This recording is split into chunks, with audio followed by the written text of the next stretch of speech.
விஷயத்தை பற்றி பேசலான் இருக்கேன். ஒன்று என்னென்னா, மன்னிக்காமல் இருக்க என்ன காரணம் ஃபஸ்ட்டு. செகண்டு, எப்படி நம்ம மன்னிக்கணும். தேர்டு, நம்ம மன்னிக்கும்போது நமக்கு என்ன ஆசீர்வாதம் கிடைக்கும். மூணணும். ஃபஸ்ட் என்னது, மன்னிக்காமல் இருக்க என்ன காரணம். என்ன காரணம் சொல்லுங்கள் பார்ப்போம். நம்ம மன்னிக்காமல் இருக்கிறதுக்கு, ஒரு தப்பு பண்ணி நம்ம மன்னிக்காமல் இருக்க மெயின் காரணம் என்னவா இருக்கும்?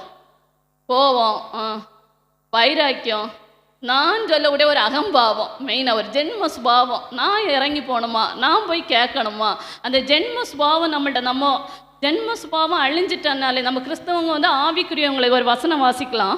1 கொரிந்தியர் 2ஆம் அதிகாரம் 14வது வசனம். ஜென்ம சுபாவம் உள்ளவன் எதை ஏற்றுக்கொள்ள மாட்டான்?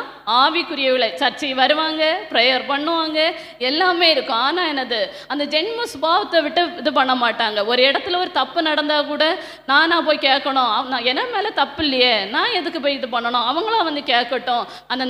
அந்த ஜென்ம சுபாவம் அழிஞ்சிட்டுனாலே நம்ம என்ன பண்ணிக்கலாம், மன்னிக்கலாம். நம்மளால் மன்னிக்க முடியாமல் இருக்க மெயின் காரணம் ஜென்ம சுபாவம்.